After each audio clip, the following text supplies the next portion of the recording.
Un vizconde para una solterona. Saga Solteronas 6 por Olympia Russell.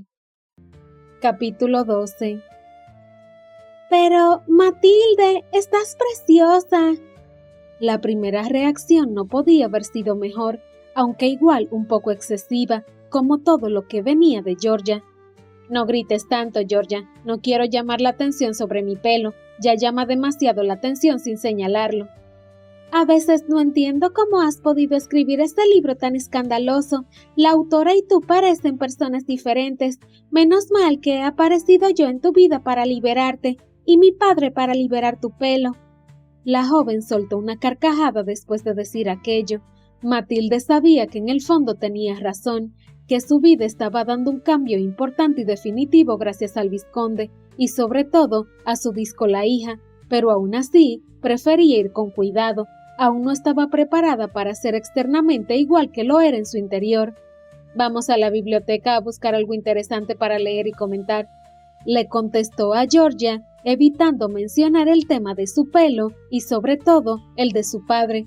Esta vez Georgia pareció aceptar, aunque mientras se dirigían a la biblioteca le echó varias miradas de admiración a su pelo. Por el camino se cruzó con la señora Rubish y un par de criados más. Todos reaccionaron igual, abriendo los ojos como platos y fijando su mirada en su pelo, pero apartándolo educadamente enseguida y sin decir nada. Si todo el mundo iba a reaccionar así, Matilde pensó que el tema sería llevadero, además de que enseguida todos se acostumbrarían y la verían con normalidad. Ahora bien, aún le quedaba pasar por la prueba que más le asustaba, volver a ver al vizconde y enfrentarse a la reacción de él, y a la suya propia. El vizconde tenía su mente muy lejos de la nueva institutriz de su hija. De hecho, la había olvidado completamente, así como su feo gorro y la orden de que él mismo había dado. Una vez solucionado, aunque fuera momentáneamente, el problema de Georgia, había aparcado la preocupación de su hija y se había centrado en lo que le quitaba el sueño las últimas semanas: encontrar al escritor escandalosa. Ya no se trataba solo de darle una lección a Georgia, se había convertido en un asunto personal. Nunca se había resistido nada en la vida, y aquella descarada tampoco lo iba a hacer. Sin embargo, el asunto se le siguió atascando. El problema fundamental, que no quería reconocer porque le dejaba en peor lugar de lo que quería, era que solo, sin la ayuda de su administrador y empleados, sin hacer uso de sus influencias, no era tan fácil resolver este tipo de asuntos. De hecho, le estaba resultando imposible. Al final, estaba claro que era un hombre poderoso tan solo porque tenía medios económicos y humanos. Cuando le fallaba alguno de esos medios, su poder decaía. Pasó un par de días más, dándole vueltas al círculo vicioso en el que estaba metido. Necesitaba ayuda para encontrar a la escritora, pero no podía pedirla para salvaguardar el honor de su hija. Se acercó varias veces más a la puerta de la imprenta, aunque evitó hablar de nuevo con los dueños, suponiendo que no iba a sacar nada más en claro y podría ser contraproducente. No consiguió más que resfriarse un poco y aburrirse mucho. Vio entrar a varias personas en el local, pero todas eran hombres, así que nada, no consiguió ningún rastro de la descarada escritora.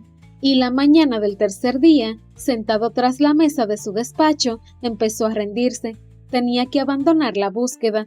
Nunca jamás había fracasado, quitando algún partido perdido de cricket en su juventud, pero tenía que empezar a reconocer que esta vez, sí, por mucha rabia que le diera, tenía que aceptar que jamás encontraría a la escritora.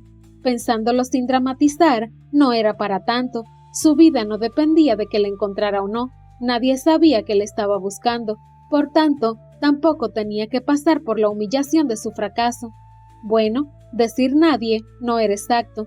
Georgia lo sabía. De hecho, era para dar una lección a Georgia que había decidido emprender aquella búsqueda.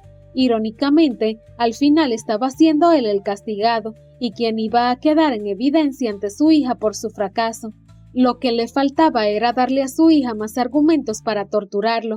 Estaba claro que no le podía haber salido peor. Se levantó del escritorio y se acercó a la ventana en un intento de quitarse de encima la sensación de fracaso. Acababa de amanecer y la hierba de su jardín estaba cubierta de rocío. El sol se filtraba a través de las ramas de los árboles y su luz creaba una estampa mágica y preciosa. «Voy a dar una vuelta por el jardín, siempre me pone de buen humor», pensó entonces, intentando darle la vuelta a su humor. Quizá por eso, porque había empezado a forzarse a pensar de forma más optimista mientras se acercaba al jardín, recordó que las cosas en realidad no estaban tan mal. De hecho, objetivamente, estaban mucho mejor que 3 semanas atrás, cuando George había montado su último escándalo. Para empezar, se había quitado de encima aquella odiosa institutriz, Mademoiselle Dupont, que no le había gustado nunca y había sido una influencia perniciosa para Georgia. En su lugar, además, había conseguido otra mucho mejor, por fin una dama discreta, tanto que no la había vuelto a ver, y que estaba ejerciendo su trabajo a la perfección, ya que George había dejado de importunarle y de montar escándalos. De hecho, George estaba tan entretenida haciendo lo que estuviera haciendo con la tal señorita Clark, que cuando estaban juntos, había dejado de provocarle y enfrentarse a él por cualquier cosa. Habían conseguido, incluso, tener alguna conversación agradable y no conflictiva.